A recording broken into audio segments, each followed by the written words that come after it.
Bismillahirrahmanirrahim. Assalamualaikum warahmatullahi wabarakatuh. Perkenalkan, nama saya Zaimatul Faiqoh dengan nomor NIM 24862370113 dari Prodi Manajemen Pendidikan Islam Universitas PT IKI Jakarta, akan menyampaikan sebuah ilmu tentang komunikasi kelompok kecil. Pernahkah teman-teman merasa bahwa beberapa percakapan, meskipun hanya dengan beberapa orang, itu terasa jauh lebih bermakna dan produktif? Atau mungkin teman-teman menyadari bahwa keputusan terbaik seringkali lahir dari diskusi yang intens di antara segelintir individu. Inilah kekuatan dari komunikasi kelompok kecil. Dalam kehidupan sehari-hari, kita tak lepas dari interaksi dalam kelompok-kelompok kecil, mulai dari keluarga, teman dekat, hingga rekan kerja dalam sebuah proyek. Tapi, apa sebenarnya komunikasi kelompok kecil itu? Mengapa ia begitu penting? Dan apa yang membuatnya berbeda dari bentuk komunikasi lainnya? Dalam video ini, kita akan menyelami lebih dalam dunia komunikasi kelompok kecil. Kita akan mengupas pengertiannya, menelusuri berbagai tujuannya, dan memahami karakteristik unik yang membuatnya begitu efektif atau bahkan terkadang kurang efektif. Baik, langsung saja. Yang pertama adalah pengertian dari komunikasi kelompok kecil. Secara sederhana, komunikasi kelompok kecil adalah interaksi tatap muka yang terjadi antara 3 hingga sekitar 15 orang, di mana setiap anggota dapat berinteraksi secara langsung dan merasakan kehadiran satu sama lain. Batas jumlah ini memang fleksibel, bisa 3 hingga 15 orang.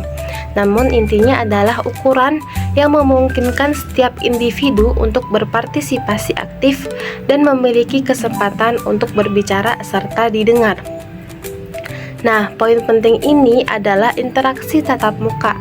Meskipun di era digital kita bisa berkomunikasi jarak jauh, esensi komunikasi kelompok kecil seringkali melibatkan kehadiran fisik yang memungkinkan kita untuk membaca bahasa tubuh, intonasi suara, dan juga ekspresi wajah. Ini memperkaya pemahaman dan empati antar anggota.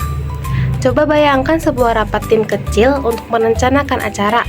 Setiap orang pasti punya kesempatan untuk menyampaikan ide, saling menanggapi, dan juga membangun kesepakatan bersama. Dan coba bandingkan rapat kecil itu dengan sebuah seminar besar di mana hanya ada satu pembicara utama dan ratusan pendengar. Itu bukan komunikasi kelompok kecil. Jadi intinya adalah interaksi yang dinamis, saling ketergantungan, dan tujuan bersama di antara beberapa individu. Kelompok-kelompok ini bisa bersifat formal seperti tim kerja atau juga informal seperti lingkaran pertemanan. Selanjutnya adalah tujuan komunikasi kelompok kecil. Setelah memahami pengertiannya, mari kita bahas mengapa komunikasi kelompok kecil ini begitu fundamental. Apa saja tujuannya? Ada banyak, tapi mari kita fokus pada beberapa tujuan yang paling utama. Yang pertama adalah berbagi informasi. Nah, salah satu tujuan paling dasar adalah untuk berbagi informasi.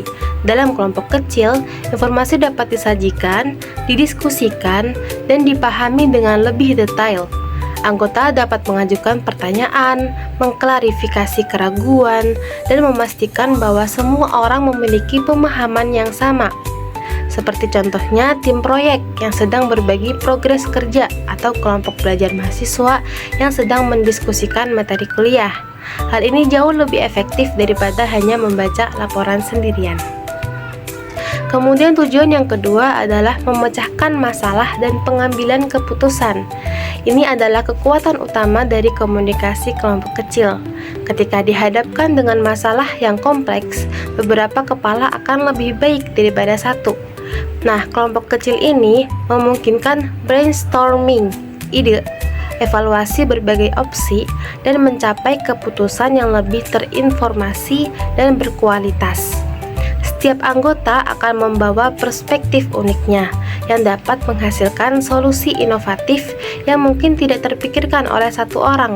Misalnya, sebuah tim manajemen yang sedang mencari cara untuk meningkatkan penjualan atau panitia acara yang sedang memutuskan lokasi terbaik, itu justru membutuhkan banyak kepala dan juga banyak-banyak ide.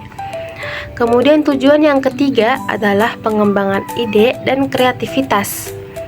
Komunikasi kelompok kecil juga merupakan wadah yang sangat baik untuk mengembangkan ide dan mendorong kreativitas. Lingkungan yang aman dan mendukung dalam kelompok kecil memungkinkan anggota untuk berani menyampaikan ide-ide gila sekalipun, yang kemudian dapat dipoles dan dikembangkan bersama. Sinergi yang terjadi dapat memicu pemikiran out of the box, seperti misalnya sebuah tim desain yang sedang mencari konsep produk baru atau kelompok penulis yang sedang mengembangkan alur cerita. Kemudian tujuan yang keempat adalah membangun relasi dan kohesi. Selain tujuan yang berorientasi pada tugas, komunikasi kelompok kecil juga berperan penting dalam membangun dan memperkuat relasi antar individu. Melalui interaksi yang intens, anggota kelompok akan mengenal satu sama lain dengan lebih baik, membangun kepercayaan, dan mengembangkan rasa kebersamaan atau kohesi. Ini sangat penting untuk dinamika kelompok yang sehat, baik itu di lingkungan kerja maupun sosial. Nah, sesi diskusi kelompok atau kegiatan team building adalah salah satu contoh nyatanya. Baik, kita lanjut ke pembahasan selanjutnya, yaitu karakteristik komunikasi kelompok kecil. Komunikasi kelompok kecil memiliki karakteristik unik yang membedakannya dari bentuk komunikasi yang lain. Memahami karakteristik ini sangat penting untuk memaksimalkan efektivitasnya. Karakteristik yang pertama adalah ukuran kelompok yang terbatas. Seperti yang sudah kita bahas sebelumnya, ukuran komunikasi kelompok kecil berkisar antara 3 hingga 15 orang. Jumlah ini memungkinkan interaksi langsung dan merata antar anggota.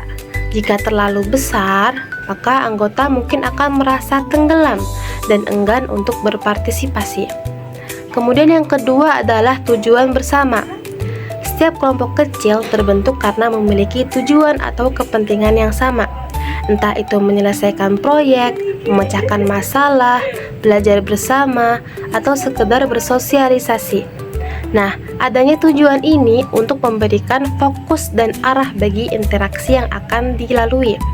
Yang ketiga adalah interaksi tatap muka.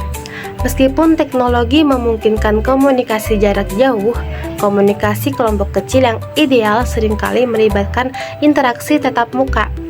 Ini dapat memungkinkan penggunaan isyarat nonverbal atau bahasa tubuh, ekspresi wajah, intonasi yang memperkaya makna dan pemahaman di setiap pertemuannya.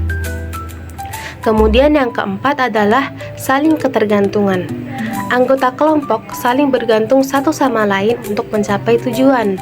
Kontribusi setiap individu itu penting, dan keberhasilan kelompok adalah hasil dari upaya kolektif.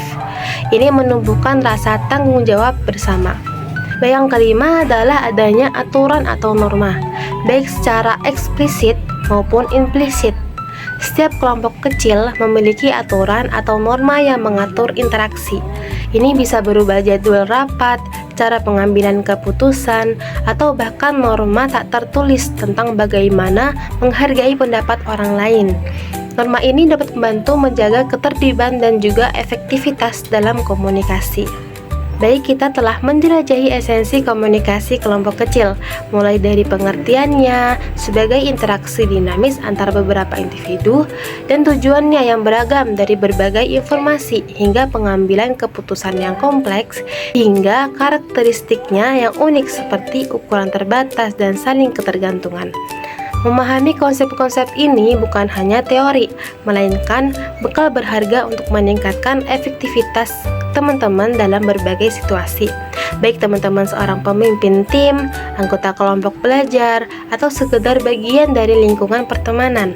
Penguasaan komunikasi kelompok kecil itu pasti akan membantu teman-teman berinteraksi lebih produktif, memecahkan masalah dengan lebih baik, dan membangun hubungan yang lebih kuat. Jadi, lain kali jika teman-teman berada dalam sebuah kelompok kecil, coba perhatikan dinamikanya. Sadari bagaimana setiap interaksi, setiap kata, dan berkontribusi pada tujuan bersama. Dan ingatlah, kekuatan sesungguhnya seringkali terletak pada percakapan-percakapan kecil yang kita alami setiap hari. Baik, terima kasih. Sekian dari saya, mohon maaf apabila ada banyak kekurangan. Wabillahi taufik wal hidayah. Wassalamualaikum warahmatullahi wabarakatuh.